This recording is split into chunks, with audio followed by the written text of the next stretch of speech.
vezes a regulação vem em consequência, né? Exatamente da velocidade desses empreendedores, que são os verdadeiros arquitetos aí, né? Eu sempre acho que, na época do Vanderbilt, do Stevenson, etc., eles também devem ter sido presos várias vezes para ir abrindo caminho para os Estados Unidos, mas chegaram lá. Bom, é verdade. Podemos começar? Eu estou à disposição. Estou aqui, estou em casa, né? Eu não estou muito... Eu estou meio informal, desculpa. Estou vendo vocês aí de terno. Não. É para ser assim. É que eu estava numa reunião aqui, por isso que eu estou assim ainda. O som está bom? Tá. Bom, gente, boa tarde. Hoje vamos ter a terceira apresentação do nosso ciclo de palestras Caminhos do Futuro. É oferecido pela Faculdade de Comércio de São Paulo, com apoio da Associação Comercial de São Paulo e com apoio da Federação das Associações Comerciais de São Paulo, a FACESP. Desde já, eu quero cumprimentar aqui e agradecer muito ao presidente da Associação Comercial de São Paulo e da FACESP, o Alfredo Cotait, que tem inovado muito, tem feito uma verdadeira transformação aqui na entidade, e também cumprimentar, agradecer o diretor-geral da Faculdade de Comércio de São Paulo, que hoje dá o prazer de estar aqui conosco, o professor Wilson Rodrigues, e ao diretor acadêmico da Faculdade de Comércio de São Paulo, que é o professor Roberto Macedo. O tema de hoje é o ecossistema empresarial contemporâneo, com a apresentação do Rodrigo Xavier. Rodrigo Xavier é CEO e Chairman da HPX Corporation e sócio da IGA Ventures. O Rodrigo também foi CEO dos bancos UBS Pactual e Bank of America Merrill Lynch e sócio fundador da 20 Partners. Quando ele foi para o Vale do Silício, onde morou 2 anos, organizou com outros parceiros o Brasil at Silicon Valley. O Brasil at Silicon Valley, até quero falar, que é um movimento sensacional liderado por estudantes de Stanford e de Berkeley e que visa melhorar a competitividade do Brasil por meio da inovação e da tecnologia. Vale a pena visitar o site para ver.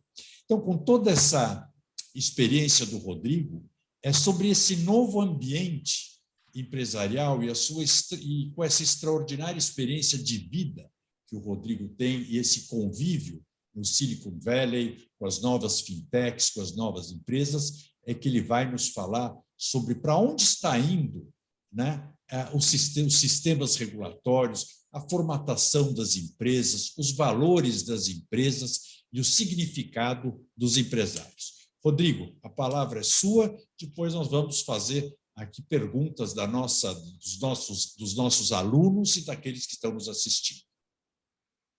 Muito obrigado, André. É um prazer, uma honra estar aqui. Queria agradecer também à FAC, à FACESP aí pelo convite. Bom, acho que tudo que você falou, né, André? Acho que é um tema tão abrangente para a gente falar em 1 hora, mas eu vou tentar aqui ser o mais breve possível aí nessa minha introdução, apresentação, até para a gente deixar mais tempo para perguntas e respostas, onde eventualmente eu consiga tentar responder ou elucidar algumas dúvidas aí que a plateia eventualmente possa vir a ter, né? E eu acho que a melhor forma de eu começar essa minha apresentação é falando um pouquinho um pouquinho da minha história, né, principalmente os últimos anos, que tem a ver exatamente com essa imersão que o André falou e que eu fiz, né, no Vale do Silício e quão impactante isso foi e está sendo na minha vida.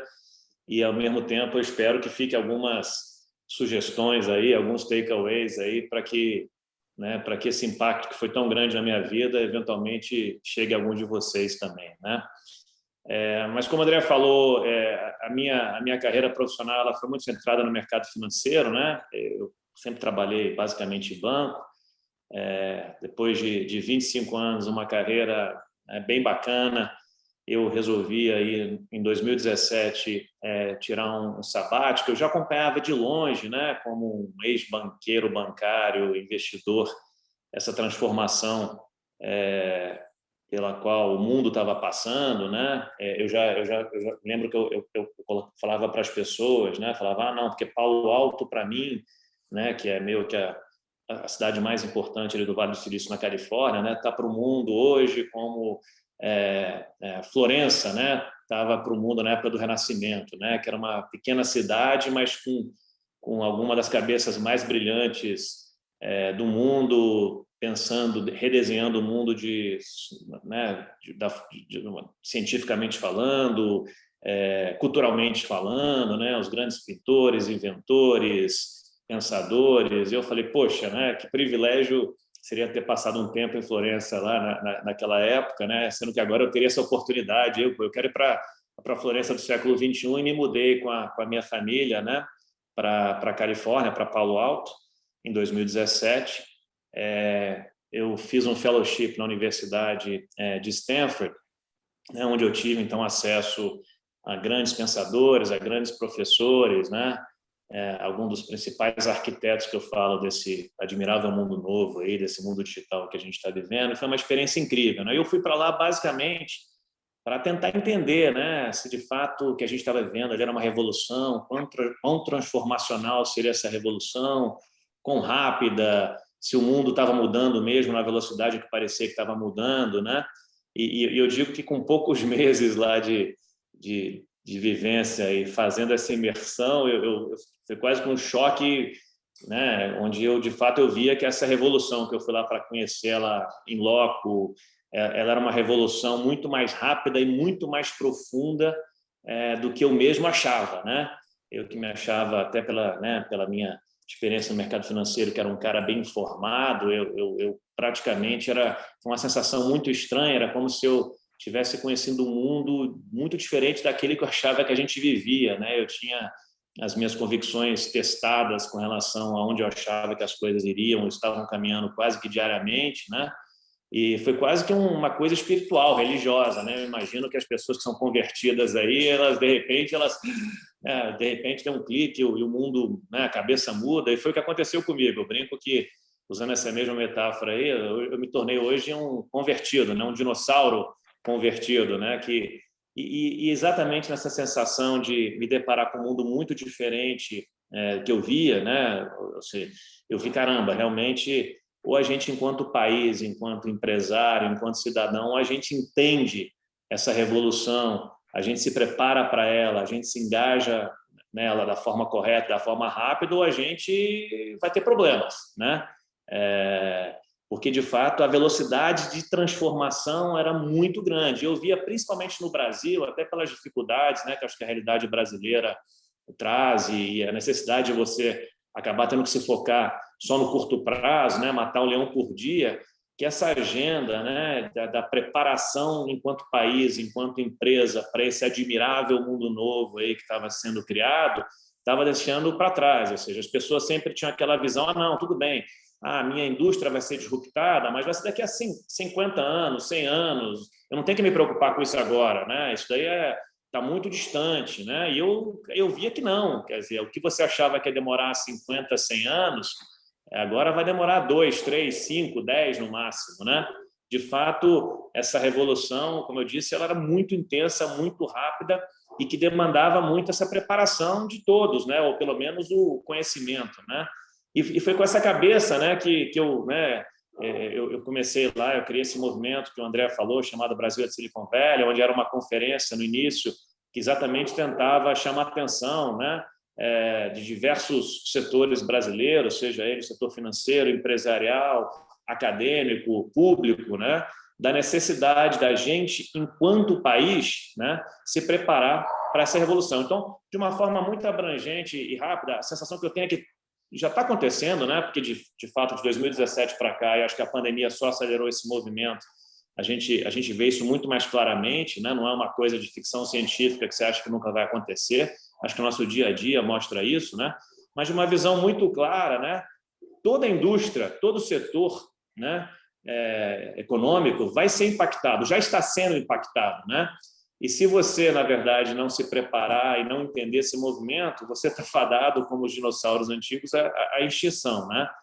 Assim, a gente pode falar um pouquinho, depois nas perguntas a gente adressa sobre isso, obviamente que esse movimento, se você olha o que está acontecendo, esse mundo novo que eu brinco, né?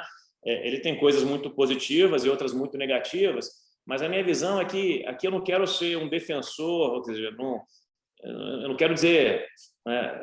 assim, vou falar que uma coisa é você, independente do que a gente acha, se é positivo ou negativo, né? O fato é que essa revolução, esse mundo, ele já existe, ele já está coexistindo com aquele mundo antigo que a gente conhecia, aquele mundo linear.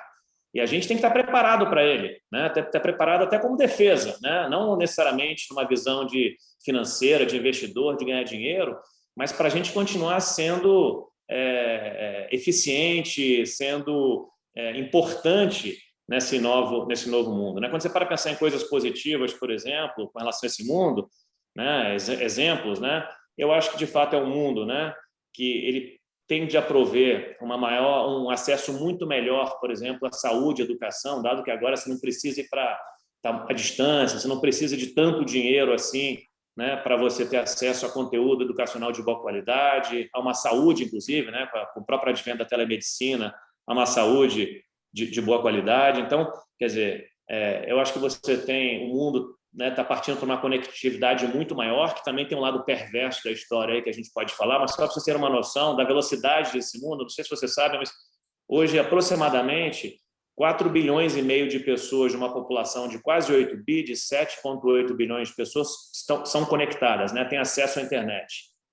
De 3 a 5 anos, essa conectividade ela vai ser de 100%. Tá? Então, não estou falando daqui a 50 anos. Daqui a 5 anos, só para a gente ser até mais conservador, né, toda a população mundial, que hoje é em torno de 7,8 bilhões de pessoas, vão estar conectadas a uma internet que, inclusive, vai ser uma internet muito mais rápida, agora que a gente está vendo, né, o início aí do 5G chegando, né, o 5G estima-se que é 100 vezes mais rápida do que a tecnologia 4G. Então, parem para pensar só nesse efeito, o que significa isso para modelos de negócios. Você vai ter, daqui a 5 anos, 3 bilhões e meio de novos entrantes nesse mundo, né, da internet, o que significa dizer que esses caras são consumidores de conteúdo, são consumidores de produtos, são consumidores de saúde, né?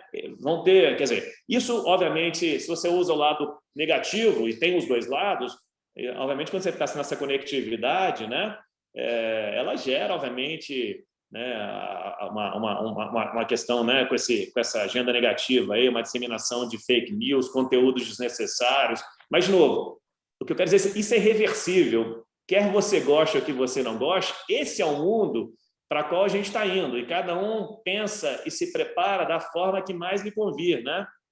Então, como positivo, não tenho dúvida, né, que essa tecnologia, inovação, essa agenda vão trazer formas alternativas e mais baratas de energia, trazem um aumento da produtividade, da produção de alimentos, onde, eventualmente, né, é um mundo, apesar de a gente estar vivendo hoje uma sensação muito ruim de inflação, mas você para pensar, esse mundo novo, ele é um mundo naturalmente mais deflacionário, porque você vai conseguir, na verdade, levar a custos mais baixos, né, produtos para a maioria das pessoas, né?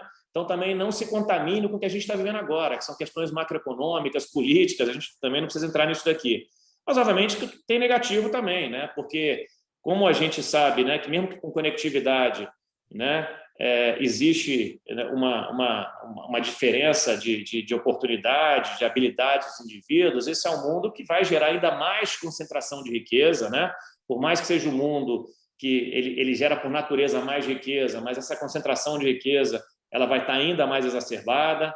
É um mundo também que tende a gerar mais desemprego, né, para quem não se preparar, que vai gerar quebradeira, como já vem gerando, infelizmente, de empresas, né, de negócios que vão sendo ultrapassados e que vão sendo disruptados, né? Então, de novo, aqui, como um convertido aqui, eu não quero falar se é bom, se é ruim, como quase tudo na vida tem dois lados da moeda, né, que pode ser positivo ou negativo, mas é exatamente essa velocidade onde a conectividade, né, é um exemplo de várias outras grandes transformações que estão acontecendo, que, mais uma vez, não vai demorar, na verdade, 10, 20, 50 anos. Né? Nós estamos vivendo nesse momento, o que traz, obviamente, ansiedade, o que traz realmente uma necessidade da gente cuidar da nossa saúde mental, mas, de novo, né, aqui não tem um juízo de valor se é bom ou se é ruim. Tem um juízo de valor desse mundo que a gente já vive, né? Se ele é justo ou injusto, fica a critério de cada um, né, analisar da melhor forma possível, né? Mas acho que a principal mensagem aqui nesse primeiro momento, depois eu vou falar que eu queria passar, é que independente do chapéu que a gente usa, seja o chapéu de profissional, de pai, de filho, de amigo, de cidadão, de investidor, né? Eu acho que assim, o entendimento desse momento, né, o entendimento dessa revolução, a preparação, né, eu acho que é muito importante, né, para a gente evoluir e a gente ser mais eficaz ou continuar sendo relevante e eficazes naquilo que a gente se propõe a fazer. Tem uma coisa que para mim assim foi impactante, talvez a coisa mais impactante desse meu período aí, que como eu falei que foi transformacional dessa minha conversão aí californiana, né?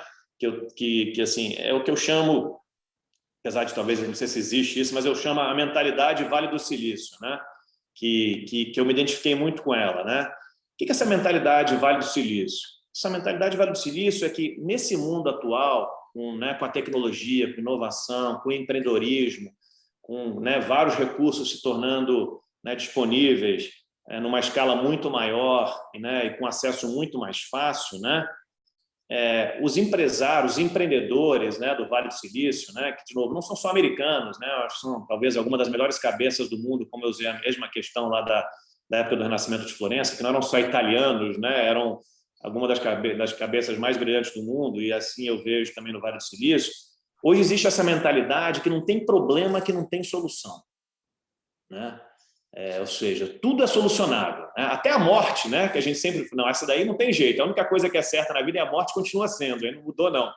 Mas você para pensar o que está acontecendo lá nessa questão da longevidade, o que a tecnologia está proporcionando para que você prorrogue, a morte, para que as pessoas vivam daqui a pouco o novo normal, você vai viver 100 anos ou mais, de uma forma com qualidade, até a morte eles estão propelando, estão prorrogando, que é um negócio incrível, né? Então, assim, se tem uma coisa que realmente, assim, sabe, me encantou muito, né? É exatamente essa mentalidade de que tudo é possível, tudo tem solução, né? Assim, o que a maioria vê como obstáculo na vida, esses caras, esses novos empreendedores, esses arquitetos desse admirável mundo novo, eles veem como oportunidades, né? Isso é uma coisa incrível, né? O que para você, se tem um problema aqui, me fala que eu vou buscar uma forma de solucionar, vou criar uma startup, né? Por isso que assim, o mundo de venture capital, que é esse negócio famoso, ele se cria muito nisso, né? Quanto maior o problema para solucionar, maior a oportunidade, né? Então, assim, isso é uma coisa que eu me identifico muito, né? Porque além dela trazer mais esperança, e fé por dias melhores, que é o que a gente está precisando no mundo atual, né? Mas ela também traz assim a importância que não, cara, tudo bem, sob essa ótica de inovação, de empreendedorismo, de tecnologia, tudo é possível, e consequentemente vale a pena ter mais esperança e fé, mas você tem que ter a obstinação do trabalho duro, da disciplina. Então não é que você, Gene é um gênio lá que você faz, tem um problema que eu vou solucionar, não. Com dedicação, com obstinação, com disciplina, você consegue buscar soluções para esses problemas. Isso é uma coisa assim, incrível, né? E eu acho que tem um pouco a ver com esse momento também do Brasil, que me traz, que a gente vê aí, dias meio confusos, tempos difíceis, quase obscuros, onde falta esperança, falta luz, nesse túnel escuro. Mas sob a ótica dessa mentalidade, na verdade, quer dizer, até o Brasil, que parece que é insolúvel, que a gente sempre diz, esse não tem solução, ele tem solução, né? E essa solução que para muitos demoraria 100, 200, 300 anos, sob essa ótica, dessa mentalidade do Vale, como eu falei, as coisas são muito mais aceleradas, são muito mais rápidas, né? Então, uma coisa que eu tenho, que me encanta, e por isso que eu atualmente eu virei meio que investidor, nessas startups, venture capital, porque na verdade, conversar com esses jovens, conversar com pessoas que têm essa mentalidade é muito inspirador, né? E realmente o Brasil, infelizmente ou felizmente, assim, ele é um terreno fértil para essa mentalidade, porque o que não falta aqui é problemas, injustiças, coisas, baixa produtividade, ineficiência, E quando você coloca esse chip, que você começa a acreditar que é possível, para isso você estuda, para isso você se educa, para isso você corre atrás de conteúdo, você traz esperança por dias melhores. E dias melhores não daqui a 2, 3 ou 4 gerações, como a gente sempre trata, o Brasil como país do futuro e sempre continuará sendo, mas traz a esperança que esse futuro pode estar muito mais próximo, muito mais rápido do que a gente gostaria, mesmo em tempos tão obscuros, né? Então, assim, essa mentalidade, acho que é o que a gente precisa aqui, né? A gente precisa de acreditar. A gente pode criticar, sim, mas muito mais do que criticar é gastar nossa energia focando em colocar os problemas, né? em apontar no que está tudo de errado. Vamos buscar solução para esses problemas, né?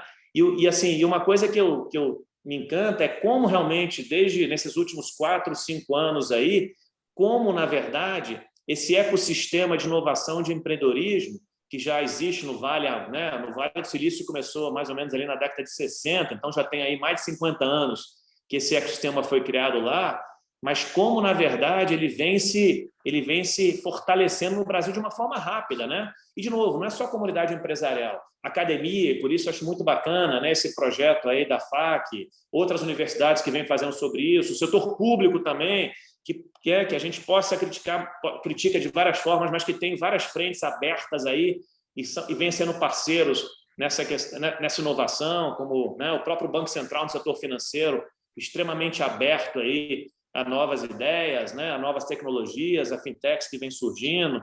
Então, isso é uma coisa, né, no mundo que a gente acha difícil, no momento que a gente acha difícil de ver coisas positivas, eu olho com bastante otimismo, né, para esse futuro, né, sob essa ótica Silicon Valley. E aí também, assim, só queria falar um pouquinho da pandemia, né? Que acho que a pandemia, obviamente, né, o lado negativo dessa pandemia a gente conhece muito bem, é muito triste, né? As milhares de vidas aí que foram perdidas, né? O aumento da pobreza, do desemprego, a maior concentração de renda, né? De riqueza no Brasil e no mundo inteiro, não só aqui, né? A polarização que a gente vive, né? Que acaba gastando, perdendo muita energia, uma energia que poderia ser utilizada de uma forma muito mais efetiva se a gente, na verdade, né? Mas por outro lado, essa pandemia, se tem um lado positivo que ela trouxe, se é que a gente pode chamar disso, foi, acho que assim, a mensagem direta e clara da necessidade, né, do engajamento e do entendimento dessa revolução, né? Porque por mais que eu falasse nessa revolução, da velocidade, tudo parecia muito distante, né? Mas acho que ficou claro, né? Quando eu vejo meu pai com 85 anos comprando comida aí né, coisa que ele não fazia 2 anos atrás, né? Quando a gente vê, na verdade, a velocidade, a telemedicina no Brasil, que não existia 1 ano e meio atrás, hoje é uma realidade que já presente na vida de milhares de brasileiros. A própria questão, né, a vacina mesmo, né? Lembro quando começou a pandemia, falaram, vai demorar 5, 10 anos para uma vacina estar pronta, e veio aí questão de meses, né? A criação dessa nova vacina. Então, assim, de fato, se tem uma coisa positiva dessa pandemia, eu acho que foi assim, essa mensagem nua e crua, né? Assim, o rei literalmente ficou nu aqui, né? Para passar essa mensagem, né? Da importância do engajamento nesse mundo novo, né? A importância desse entendimento. E assim, só para finalizar, André, a gente fala um pouco sobre esse ecossistema empresarial que está surgindo aí, né? É o seguinte, acho que as empresas futuras aí que vão ser as vitoriosas que eu chamo, fica cada vez mais claro com essa nova geração e a pandemia e essa tecnologia, esse momento, vem deixando isso claro, né?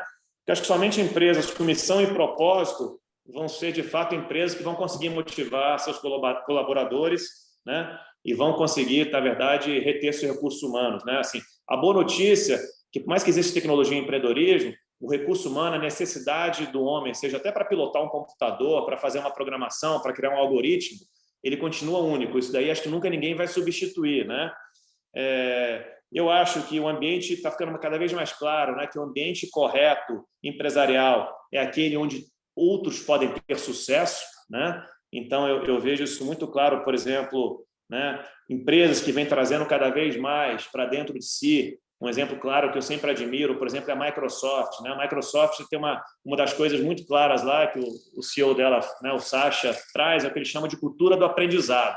Então, ou seja, aqui a gente tem que continuar aprendendo o tempo todo, né? Então, assim, o foco no aprendizado, na formação, no mundo que é cada vez mais dinâmico, mais rápido, mais mutável, mais vulnerável, mais incerto, mais complexo, se você não continuar estudando, né, diariamente, né, ou não procurar se informar, não procurar, eu acho que você tende a fracassar. Então, essa cultura do aprendizado, né, é muito importante. A sensação do que o que te trouxe até aqui não necessariamente vai te levar para o próximo, né, para o próximo estágio, né? Então, por isso, de novo, eu tenho 53 anos e eu continuo com uma mentalidade de um estudante a todo dia, porque eu acho que é como tem que ser, então a gente não pode parar no tempo. E acho que fica alguma dessas mensagens. Eu não sei se eu adoraria agora poder, né, interagir com você, André, e ver se tem alguma pergunta aí, onde a gente possa ser mais específico em algum tema que seja de interesse da turma. Obrigado, Rodrigo. Mas você vai continuar em cima das perguntas. Eu queria até fazer uma observação. Eu vi ontem, por exemplo, né, dando o nome de empresa, não acho que seja um problema, o Nubank, que é um banco que tem 8 anos de história, 8 anos de idade, vai fazer um IPO e a avaliação dele, o evaluation dele, é maior do que o do Banco Itaú e do que do Bradesco. São empresas que têm 70, 80 anos de solidez, de história, etc. Isso é uma mudança muito grande. E o que eu tenho notado e observei muito, principalmente nos podcasts do Brasil at Silicon Valley, é a idade dos empreendedores novos, né? O De Bugras, se não me engano, de uma fintech nova, da Brex.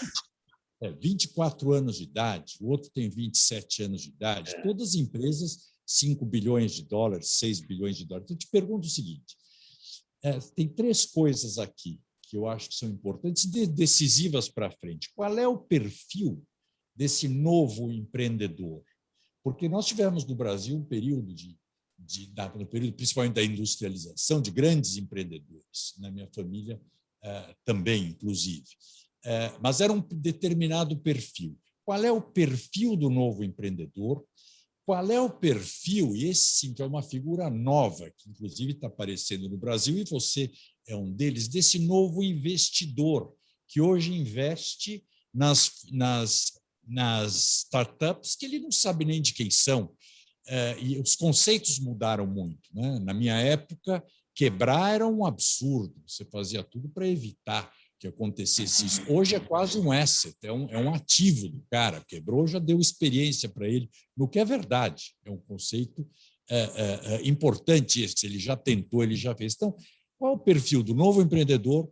Qual é o perfil do novo investidor? E a minha pergunta fundamental, qual é o perfil necessário da educação para a gente poder formar gente para tocar ou para acompanhar essa nova onda? Perfeito.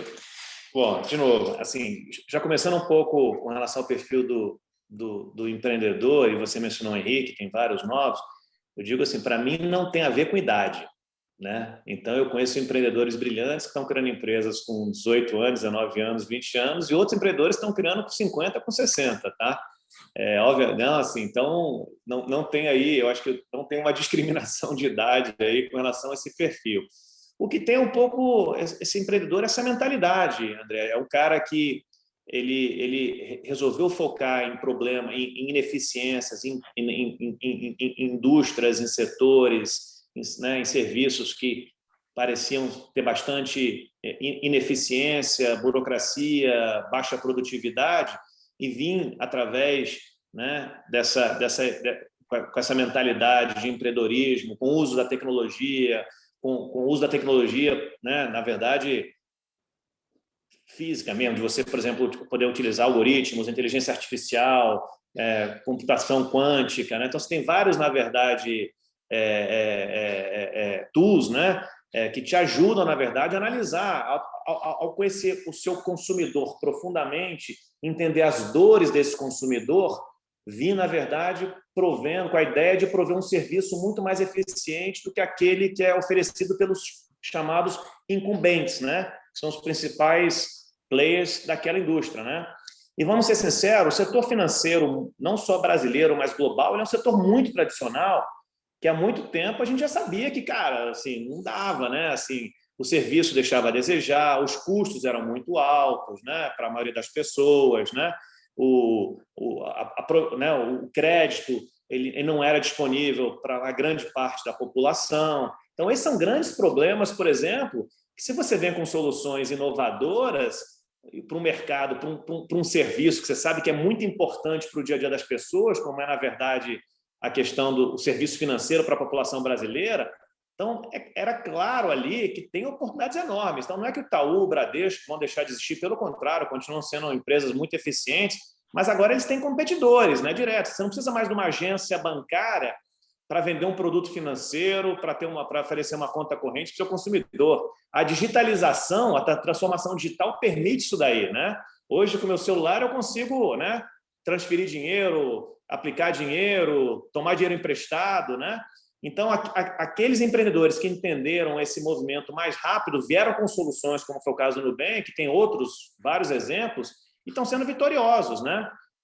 Porque eles entenderam as dores do consumidor, eles criam engajamento, eles têm um conhecimento profundo do seu consumidor, que essa análise de dados, através dessa digitalização, permite, né? E assim, tem vários problemas. Olha que loucura, André. Nos Estados Unidos, tá, André, 45% de toda hospitalização que ocorre nos Estados Unidos, ela é desnecessária. Olha esse termo. Imagina, o cara vai para o hospital sem precisar de ir para o hospital, ele poderia ser, na verdade, ele poderia ser cuidado dentro de casa, através de uma telemedicina, mas ele vai para o hospital, ele faz o exame, ele compra, né?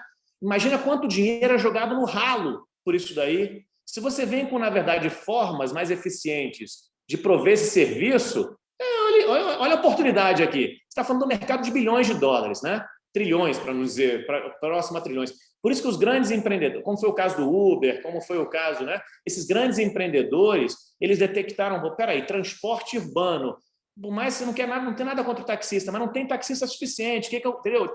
Então é detectado grandes problemas, mesmo com, e aí a gente está falando um pouquinho sobre isso antes de começar, né, André? Mesmo com a questão regulatória não resolvida, que vai trazer uma dor, ele compra essa briga.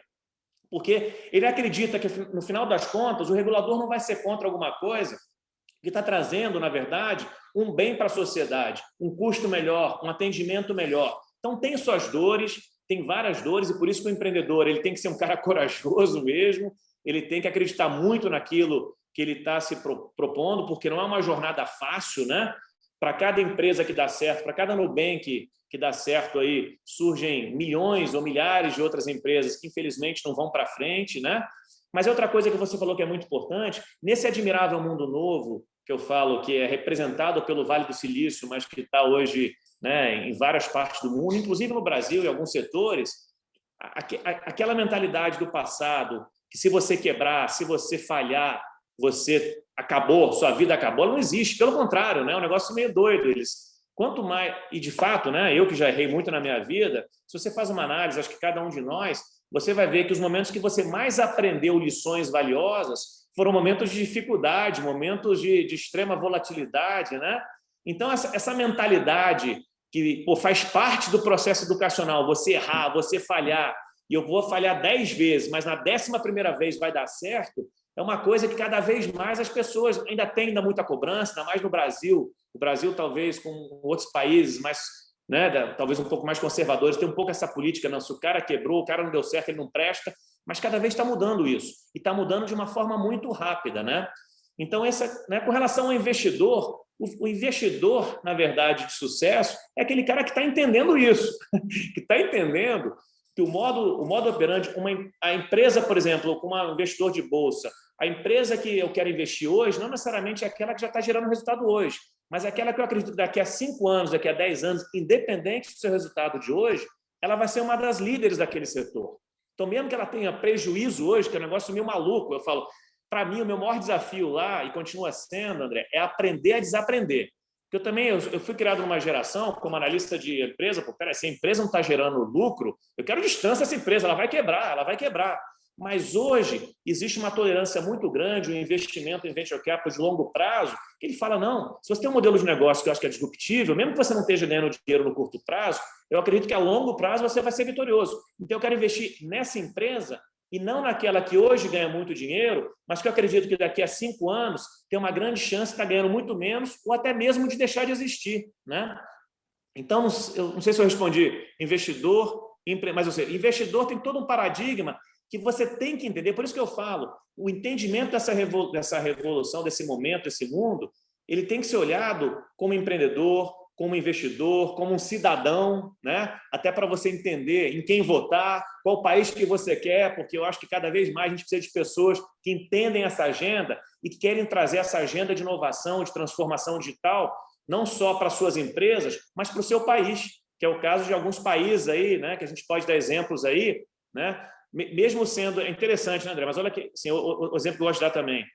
Não quero entrar na questão da democracia aqui, que ela é muito importante, sou defensor. Mas se você for ver, eu morei no Japão em 1990 e visitei a China em 1991. Tá? Em 1991, em Beijing, que é a segunda maior cidade chinesa, né, depois de Xangai, eu praticamente não via carros, né, naquela cidade. Você vai lá hoje, é só bicicleta. A renda per capita da China, há 30 anos atrás, não estou falando que era 300 anos, não, hein? 30 anos atrás era em torno de $250, a renda per capita.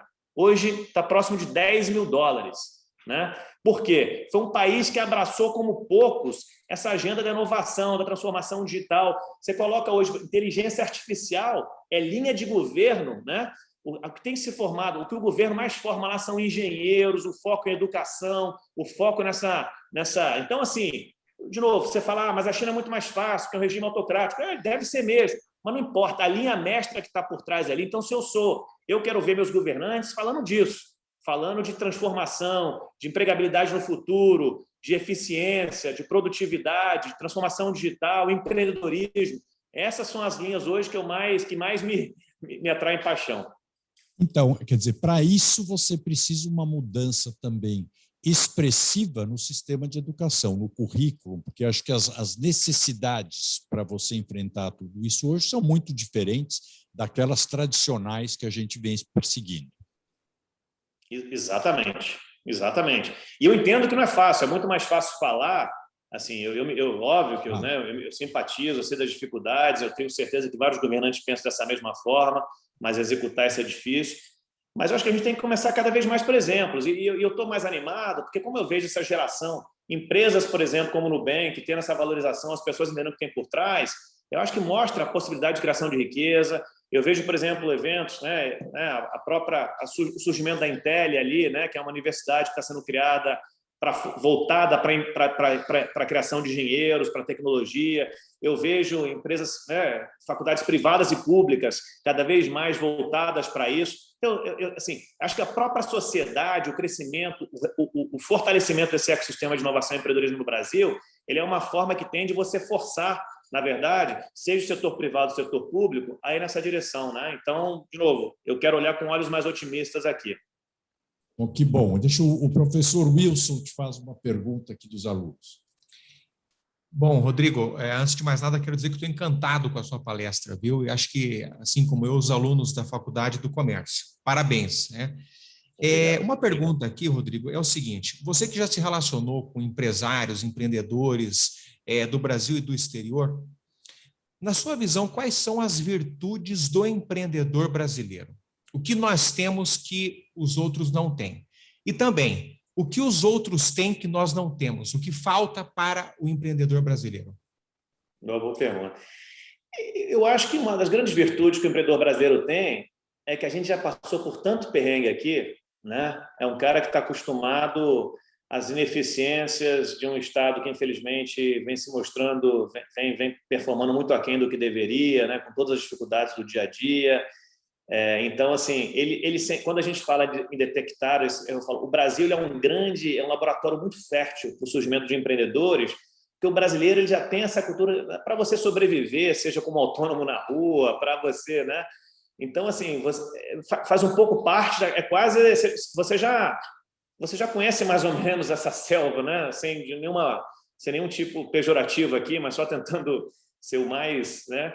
Então, isso daí, na verdade, assim, para um empreendedor americano detectar os problemas, ele tem uma vida muito mais fácil, né? Então, a vida dele tem muito menos problemas na margem do que um brasileiro tem, né? Então, assim, eu diria que a inspiração aqui, né, para você empreender, a inspiração ela é maior.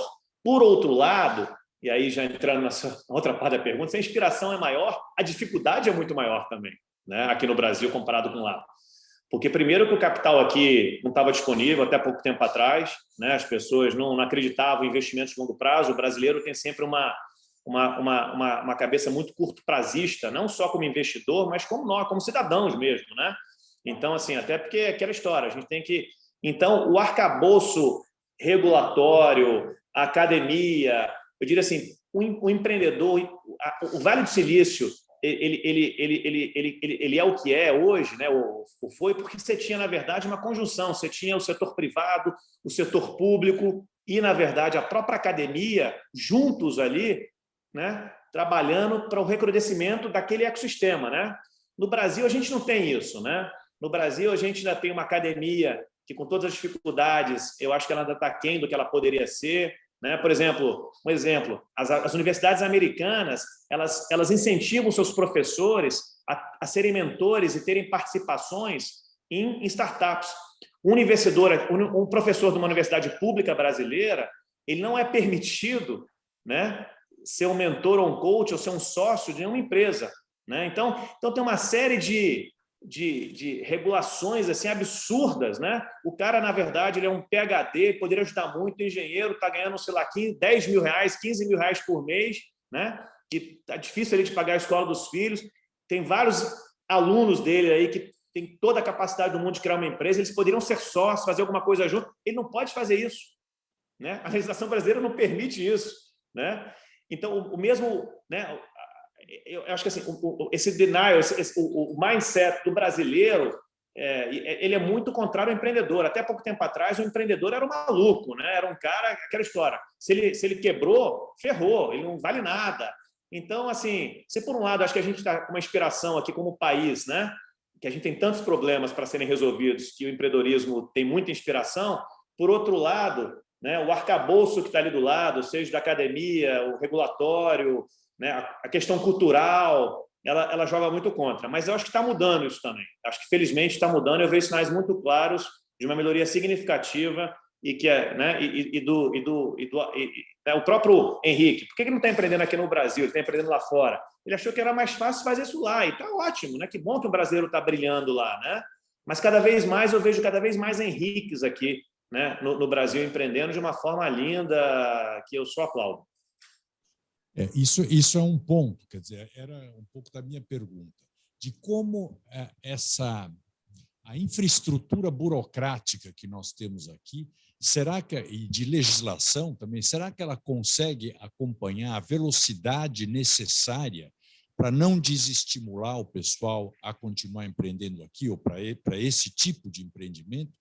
A sensação que a gente tem é que o pessoal vai cada vez mais para fora. Por quê? Porque eu acho que isso já passou, viu, André? Assim, pode melhorar muito, né? Mas eu acho que esse momento ali do desestímulo, eu acho que nos últimos 3 anos ele passou, porque aí viu-se muita criação de riqueza, viu-se, né, investidores e empresários tradicionais entendendo que a saída é essa e valorizando esse empreendedor, esse indivíduo, né?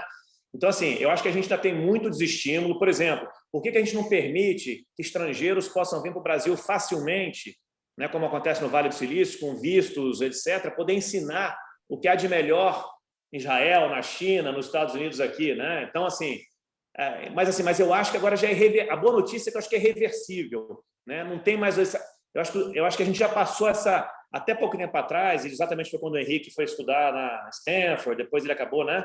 Há 5 anos atrás, era muito mais difícil do que é hoje, né? E essa é a boa notícia que a gente tem para dar aqui, né? E cada vez mais pessoas estão, né? Quando você vê, na verdade, a quantidade de gente empreendendo, eu sou investidor de venture capital, então a gente praticamente toda semana recebe aí várias apresentações de novas empresas, novos empresários, então é um negócio incrível e tem capital para isso, né? Felizmente, as pessoas entenderam que, né, além de você ter retorno, esse investimento em venture capital ele é de um propósito muito grande, né? Ele tem um impacto muito grande no que o país pode ser rapidamente. Acho que você está no mudo, eu não estou te ouvindo. Um dos pontos da grande transformação, acho que foi exatamente esse, quer dizer, a vinda dos venture capitals, né, das empresas e de recursos também para investidores, porque a gente sabe que o primeiro ponto num país como o nosso, onde o dinheiro era muito caro, era você ter recursos para pôr uma ideia em pé. né? Primeiro, recursos financeiros, recursos humanos a gente tinha, né? Acho que hoje isso facilita. Eu acredito também, nesse aspecto, sou otimista, que a realidade vai se impondo, quer dizer, a tecnologia, a modernidade vai atropelando o atraso, queira o atrasado ou não, né? Ele vai forçando. Aqui tem uma pergunta da Luciana Hall. Como os fundos de venture capital e as fintechs podem se organizar para terem um papel relevante nas discussões de regulação dos ativos de cripto no Brasil, como o Banco Central, o CVM e os economistas da academia? Ótima pergunta, Luciana. E assim, a boa notícia é esse é um exemplo bom para se dar, porque isso já está acontecendo, né? Então, nesse aspecto, por exemplo, de cripto, quem acompanha, o Brasil é um dos países que tem um dos maiores números de investidores de cripto do mundo, né? Várias empresas vêm surgindo aí, você deve ter visto o mercado Bitcoin, tem uma empresa que inclusive que eu gosto muito, que eu sou até board member com um disclaimer aqui, que chama Hashdex, que é, na verdade, uma gestora, né, basicamente aí, passiva de ETF de cripto, que lançou o primeiro cripto, o primeiro ETF, né, que ETF é uma denominação para Exchange Traded Funds, que são fundos passivos que investem em um determinado ativo. O primeiro ETF de cripto do mundo surgiu aqui no Brasil e a B3 abraçou isso daí, é listado na B3, ou seja, que passou pela regulamentação da CVM. O próprio Banco Central, na verdade, e aí muito na figura do presidente, né, do Roberto Campos Neto, é extremamente friendly, aí, amigável com esse tema. Ele recebe praticamente toda semana, né, fintechs. Então já existe, na verdade, essa associação, não uma associação formal, mas eu diria que no que diz respeito à regulamentação de cripto, né, de criptoativos,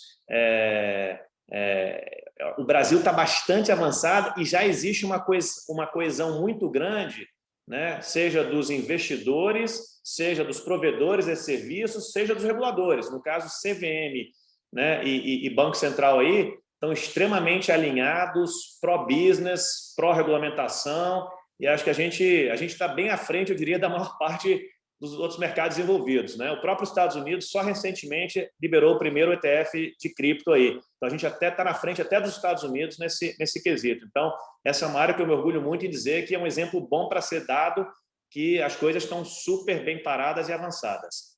E avançando também. Quer dizer, você diz que em termos de governo no Brasil, quer dizer, vem avançando a regulamentação, existe uma cabeça modernizante no aspecto dos instrumentos financeiros e do aspecto regulatório. Eu falei o financeiro especificamente, né? Quando a gente pensa em tecnologia, né? A gente está falando uma regulamentação necessária em todas as indústrias, né? Eu acho que eu quero dizer o seguinte: no governo brasileiro já existem alguns expoentes importantes, como o próprio, né, presidente do Banco Central, né, o Roberto Campos Neto, o ministro Paulo Guedes. Eu já conversei bastante com ele sobre isso. Ele entende bastante sobre isso. Então, assim, no segmento financeiro, eu diria que a gente está relativamente bem parado, melhor até do que a média mundial, né? Agora, quando você para outras áreas, etc., acho que não existe muito desconhecimento por parte de outros órgãos reguladores de outras indústrias, né? E a necessidade dessa melhor regulação, né? Isso sem dúvida, e no financeiro a gente, até quem não é da área, no meu caso, a gente percebe com as inovações que vão surgindo. O Brasil é muito moderno, né? O Pix que surgiu, quer dizer, tem vários bons exemplos para se dar aí que o Brasil realmente e é por isso que tem surgindo tantas fintechs aí, né? Porque por um lado tem o arcabouço regulatório, tem o regulador te ajudando, mas ao mesmo tempo tem também a oportunidade de você trazer mais eficiência para vários outros serviços que ainda podem melhorar. E o que é muito interessante que a gente percebe como a modernidade tem aderência junto à sociedade, você pega essa coisa do Pix, a rapidez com que isso cresceu e com que as pessoas passaram a utilizar esse instrumento, que era uma novidade, né? E uma pergunta, Rodrigo, da Tuane Cássio Flores, que é aluna aqui da FAC São Paulo. A tecnologia, a seu ver, Rodrigo, veio para somar ou para dividir? Eu acho que essa é uma resposta que só o futuro dirá, porque elas têm as duas possibilidades. Eu espero que ela some. Com certeza, eu vejo, como eu quis falar no início aqui, né? Tem sempre a forma que você usa. A tecnologia ela é um instrumento, né? E acho que depende do usuário dessa tecnologia, né? Eu consigo dar vários exemplos que ela veio para somar, como na verdade eu já dei aqui, ganhos de produtividade em indústrias, melhor acesso e acesso mais barato a questões cruciais como educação e saúde, para quem não tinha acesso a isso, e vejo também ela dividindo, seja na concentração, seja né, quem tem acesso a quem não tem acesso, que eu espero que essa questão da conectividade melhore, né? Porque hoje, vamos ser sinceros, metade da população mundial não tem acesso a nenhuma tecnologia, metade que não tem acesso à conectividade. Quem tem acesso à conectividade também. Então, óbvio, como eu falei aqui, né, André, ela tem esse outro lado mais perverso, sim, né? De ser usado como instrumento até para propagar guerra, para propagar ódio, para propagar fake news, para propagar divisão, né? Se você parar para pensar, eu não tenho dúvida que hoje a forma que o Brasil e o mundo todo, mas o Brasil ele é muito forte isso, que a gente está hoje dividido, né? Literalmente, né? Assim, extremos ali e uma grande parte do meio perdido, né? Com relação à forma que a gente está. A tecnologia foi um instrumento para isso daí, né? Quando você usa as mídias sociais né, da forma que a gente usa aqui, de uma forma irresponsável, na divulgação de fake news, falar mal das pessoas, em só, né, divulgando aquilo que é negativo, em vez de focar no positivo, então é óbvio que ela pode. Então eu vejo a tecnologia somando e vejo a tecnologia dividindo, né? O que ela será no futuro é um problema que nós, cidadãos, temos que... Por isso que a gente tem que estudar também, que a gente tem que entender, que a gente, né, tem que se aprofundar aqui para fazer com que ela some mais do que divida. Mas, com certeza, tem os dois lados da moeda, sim. Eu vejo cada vez mais a importância, da criatividade das pessoas, de valorizar isso, mas também da qualidade do ensino. Vai ser cada dia mais importante o ensino se direcionar para esse caminho. Que, por um lado, Rodrigo, aqui é uma pergunta, estou vendo já o nosso tempo está acabando, fica um pouco como última pergunta. Claro que tudo isso, a tecnologia, a gente sabe, ela vai reduzir o número de determinados empregos. Mas, por outro lado, ela vai permitir também, isso é como eu vejo, que você reduza o tempo de trabalho das pessoas. Você vai poder trabalhar menos e, portanto, aumentarão os empregos em outras atividades, como, por exemplo, atividades de lazer, atividades de cultura e uma série de outras coisas que surgirão em função da rapidez com que você consegue fazer as coisas. Você concorda com Concordo 100%. Mas o que eu falei nisso que é isso, assim, André. Independente. Por isso que assim, a gente tem que fazer o melhor, porque a tecnologia está aqui. Então quer você goste ou não, ela veio para ficar, é irreversível, né? Não tem mais como. É aquela história, eu queria que o mundo tivesse 2 bilhões de habitantes, não 8 bilhões, mas nós temos 2 bilhões de habitantes, então não tem o que fazer, né? Então a tecnologia ela é irreversível, ela veio para ficar. Então acho que o que a gente tem que fazer, e por isso essa minha chamada aí de um dinossauro convertido, vamos entender, porque eu acho que ela tem um lado otimista, sim. Eu acho que ela vai gerar, ao gerar mais produtividade, ela vai gerar novos setores, vai gerar novos empregos. Então, alguns empregos, vários empregos, milhões de empregos vão deixar de existir, eu não tenho dúvida, mas eu quero acreditar que milhões ou mais de milhões ainda de empregos vão surgir nesse novo paradigma que a tecnologia vai trazer, né?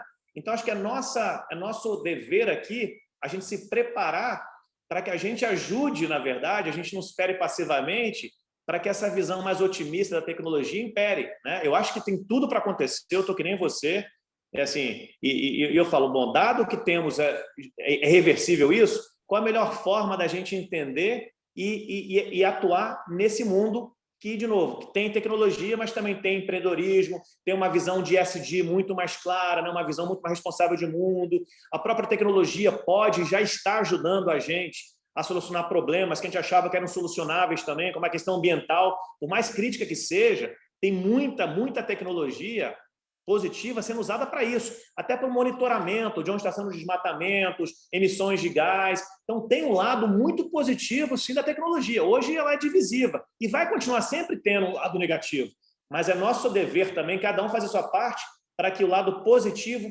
né, predomine sobre o lado negativo. E eu corroboro o seu otimismo. Você, um dia, e aqui é realmente a última comentário que eu te peço, você me falou que você notou nesses novos empreendedores, nessa geração nova, algo mais na cabeça deles, nos objetivos deles, do que o ganhar dinheiro, do que o vencer o desafio, que era a busca também da significância. O que significa? Como é que você vê isso? É uma preocupação mais com a sociedade, com o environment que ele está, etc.? Eu acho que sim, eu vejo isso claramente. Eu tenho 3 filhas, eu vejo claramente que isso é uma coisa que essa geração aí tem muito mais propósito, acho que muito mais que ganhar dinheiro. Eu acho que tem a questão do significado, da significância é muito mais da forma de vista que eu vejo na cabeça dessas pessoas. E eu acho que tem que ver porque de fato o dinheiro está virando meio que uma commodity. Então assim, e a gente tem tanta chance de tornar o mundo está tantos problemas, entendeu? Então tem tanta chance de você hoje, na sua insignificância, no interior da China, no interior do Brasil, no interior da Índia, dado o acesso que você tem hoje, né, a conectividade, de você fazer a diferença, de você, na verdade, melhorar a vida da sua comunidade. Então, assim, o que eu acho que é muito bacana hoje é que o indivíduo ele foi muito empoderado, entendeu, André? Sob essa ótica né? Então, você não precisa mais ser um presidente de um banco, de uma grande empresa, um senador, um grande político para fazer a diferença. Você consegue ver claramente, por isso que o empreendedorismo social está ganhando muito espaço, tem casos fantásticos, né? O que projetos como o Gerando Falcões está fazendo, que é exatamente o uso dessa mentalidade, que tudo é possível.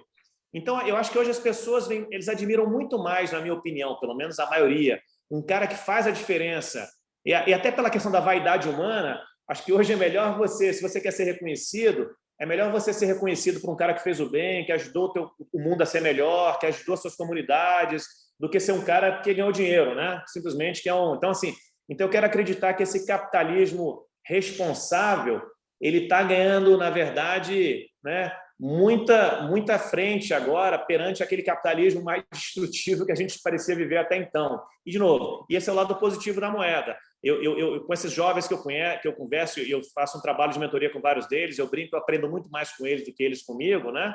Uma coisa que fica muito clara para mim é que o objetivo financeiro, que até pouco tempo atrás parecia que era o número 1 na cabeça das pessoas, ele não é mais, ele não é que não seja relevante, até é, mas ele é muito menos relevante do que, na verdade, o prestígio, o impacto, né? O significado, o propósito que eles trazem.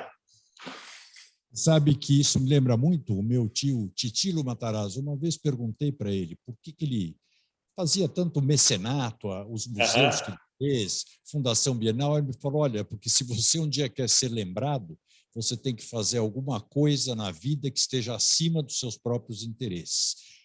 Rodrigo, muito obrigado. O papo com você sempre é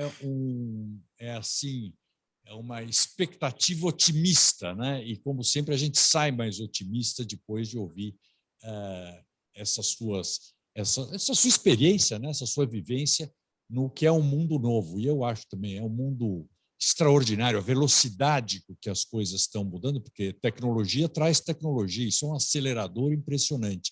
Te agradeço muito a oportunidade que você deu aqui à Faculdade de Comércio e à Associação Comercial, te agradeço com isso, e vai ficar, essa sua palestra vai ficar depois aqui no site da faculdade, no site da Associação Comercial, para que as pessoas possam compartilhar. Muito obrigado mais uma vez. Prazer, André, tá? E estamos aqui à disposição. Só para finalizar, a última coisa, André, eu só acho que a gente, como brasileiro, eu sei que tem muitos problemas, está difícil ser otimista, mas a gente cada vez mais tem que focar naquilo que está dando certo e que pode melhorar, entendeu? Acho que a gente tem que trazer um pouco, porque senão, cara, eu acredito muito nesse negativismo, na contaminação. Então, eu acho que, de novo, eu sei que está difícil, eu sei que temos muitos problemas, está difícil para todo mundo, eu não quero aqui, né, pintar um mundo que acho que não existe no dia a dia das pessoas, mas eu acho que quem já passou por momentos difíceis, né, se você mantém a cabeça otimista, com fé, com esperança, dias melhores certamente virão.